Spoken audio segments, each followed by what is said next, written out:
Assalamualaikum warahmatullahi wabarakatuh. Ya anak-anak, bagaimana kabarnya kalian semua? Semoga di pagi hari ini kalian dalam keadaan sehat semua. Ya, di sini saya akan melanjutkan menjelaskan tentang kerajaan-kerajaan Islam di Nusantara. Ya, sebelum mengawali pembelajaran pada pagi hari ini, marilah kita baca doa terlebih dahulu. Semoga apa yang kita pelajari bisa bermanfaat. Berdoa mulai.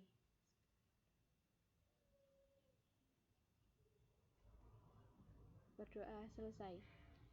Ya anak-anak, di sini saya akan menjelaskan tentang kerajaan-kerajaan Islam di Nusantara, yaitu yang pertama kerajaan Banjar, yang kedua kerajaan Guatalo, yang ketiga yaitu kerajaan Ternate, yang keempat kerajaan Tidore.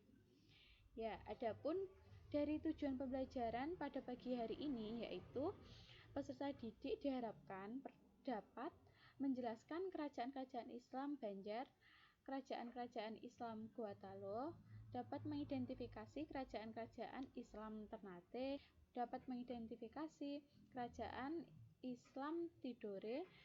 Yang kelima yaitu mencatat poin-poin yang penting dari pembelajaran sejarah perkembangan Islam di Nusantara. Yang pertama yaitu kerajaan Banjar.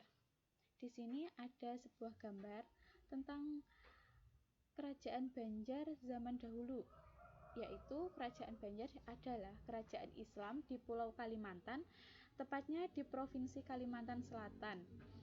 Kerajaan ini berdiri pada tahun 1526 Masehi dengan sultan yang pertama kali yaitu Sultan Suryansyah atau Raden Samudra. Sedangkan sebagai sultan pertama atau pendiri kerajaan Banjar. Setelah itu kerajaan Banjar itu runtuh pada saat berakhirnya perang melawan Belanda pada tahun 1905 Masehi. Kerajaan ini mengalami masa kejayaan pada pemerintahan Sultan Mastain Billah pada tahun 1595 sampai 1620. Ya, selanjutnya di sini ada 3 tokoh atau 3 sultan yang memimpin kerajaan Banjar. Yang pertama yaitu Sultan Suryansyah pada tahun 1526 sampai 1545. Yang kedua yaitu Sultan Hidayatullah pada tahun 1570 sampai 1595. Yang ketiga yaitu Sultan Mustain Billah yaitu pada tahun 1595 sampai 1620. Setelah itu peninggalan sejarah. Ini ada 2 gambar yaitu Candi Agung Amuntai yang terletak di Kalimantan Selatan, yang kedua yaitu Masjid Suryansyah yaitu yang membangun Sultan Suryansyah tersebut, makanya dinamakan Masjid Suryansyah.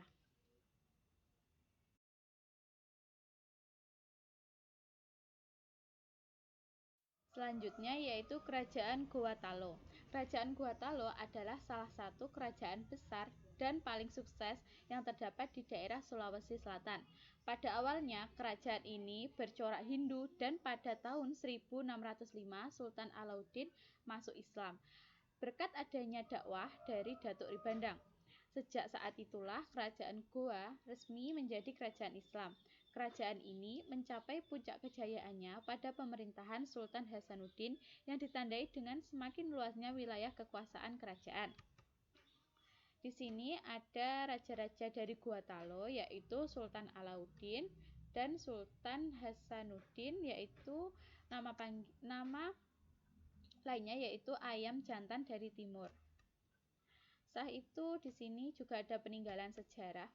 Yang pertama yaitu Benteng Somba Ompu, yang kedua yaitu Benteng Fort Rotterdam, yang ketiga yaitu Kompleks Makam Raja Guatalo, selanjutnya Masjid Katangka.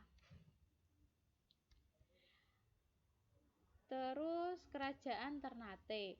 Kerajaan Ternate berdiri pada abad ke-13. Ibu kotanya terletak di Sampalu atau Pulau Ternate. Kerajaan Ternate merupakan kerajaan yang paling maju di antara kerajaan-kerajaan lainnya. Masa kejayaan Kerajaan Ternate terjadi di pertengahan abad 16 dengan perkembangan perdagangan rempah-rempah dan kekuatan militer yang dimilikinya.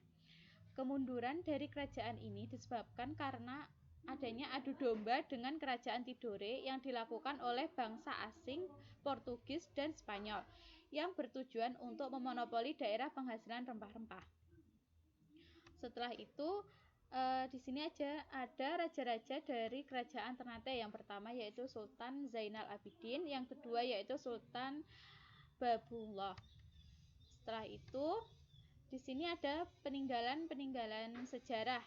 Yang pertama yaitu Benteng Toluko, terus Masjid Sigi Lamo dan Benteng Oranye. Setelah itu kerajaan-kerajaan Tidore.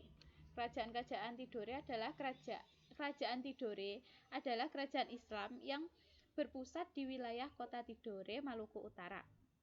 Kerajaan ini terletak di sebelah selatan Ternate. Kesultanan Kerajaan Tidore mencapai kejayaannya pada pemerintahan Sultan Nuku pada tahun 1780 sampai 1805.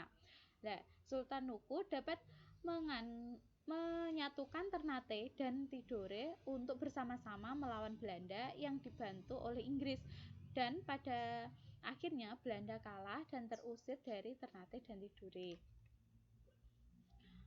Setelah itu di sini ada raja-raja dari Tidore. Yang pertama yaitu Sultan Nuku dan Sultan Syarifuddin. Adapun peninggalan sejarahnya yaitu Benteng Tore dan Tahula dan Istana Ke.